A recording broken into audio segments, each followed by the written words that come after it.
বিএনপির সমর্থকদের হত্যা হুমকি জামায়াত প্রার্থীর ভাতিজার। নিয়ার ফিউচার ভবিষ্যতে যদি একটা কণ্ঠ উচ্চারিত হয় গলা কেটে ফেলা হবে। যদি আমার চাচার দিকে একটা আঙুল তোলা হয় আঙুল কিন্তু ভেঙে দেওয়া হবে।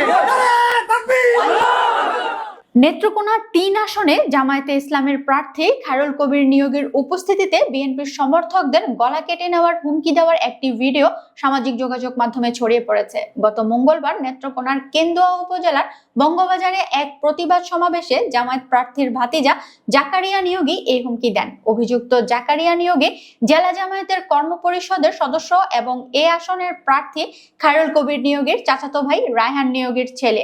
জাকারিয়া কিশোরগঞ্জের গুরুদয়াল সরকারি কলেজের ইংরেজি বিভাগের খণ্ডকালীন শিক্ষক। তার গ্রামের বাড়ি কেন্দুয়া উপজেলার কলসহাটি গ্রামে। দলীয় ও স্থানীয় সূত্রে জানা গেছে, গত রোজার সময় কলসহাটি গ্রামের একটি রাস্তা নিয়ে বিএনপির সমর্থকদের সঙ্গে জাকারিয়া নিয়োগের কথা কাটাকাটি হয়। ওই ঘটনাকে কেন্দ্র করে গত সোমবার জাকারিয়ার কয়েকজন অনুসারীর সঙ্গে ইজি বাইকের ভাড়া নিয়ে বিএনপির সমর্থকদের কথা কাটাকাটি হয়। এক পর্যায়ে জাকারিয়ার লোকজনকে মারধর করা হয়। এই ঘটনার প্রতিবাদে পরদিন মঙ্গলবার স্থানীয় বঙ্গবাজারে প্রতিবাদ সমাবেশের আয়োজন করেন জামায়াতের প্রার্থী। সমাবেশে প্রায় 10 মিনিট বক্তব্য দেন জাকারিয়া নিয়োগী। ওই বক্তব্যের 1 মিনিট 38 সেকেন্ডের একটি ভিডিও সামাজিক যোগাযোগ মাধ্যমে ছড়িয়ে পড়ে। ভিডিওতে জাকারিয়া নিয়োগীকে বলতে শোনা যায়, খুঁজে বের করতে হবে, আর আপনারা আজ থেকেই চিন্তা করেন ভবিষ্যতে যদি একটা কণ্ঠ উচ্চারিত হয় গলা কাইটটা ফেলা হবে। আমার চাচার দিকে আঙ্গুল তুললে আঙ্গুল ভেঙে দেয়া হবে।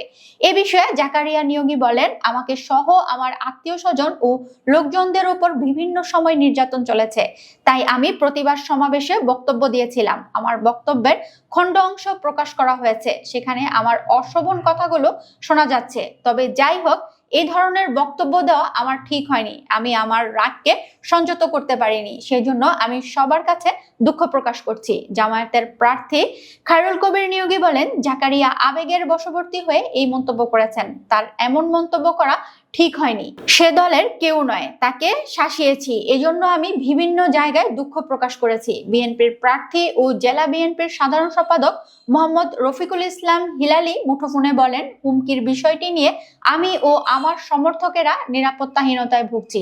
জামায়াতের প্রার্থীর ভাতিজা এ ধরনের বক্তব্য দিতে পারেন না। এ ব্যাপারে আমি রিটার্নিং কর্মকর্তার কাছে আজ লিখিত অভিযোগ দেব। অভিযোগ করলে সহকারী রিটার্নিং কর্মকর্তা ও কেন্দুয়া উপজেলার নির্বাহী কর্মকর্তা মোহাম্মদ রিফাতুল ইসলাম বলেন, ছড়িয়ে পড়া ভিডিওটি তাদের নজরে এসেছে। থানা পুলিশকে এ ব্যাপারে তদন্ত করতে বলা হয়েছে।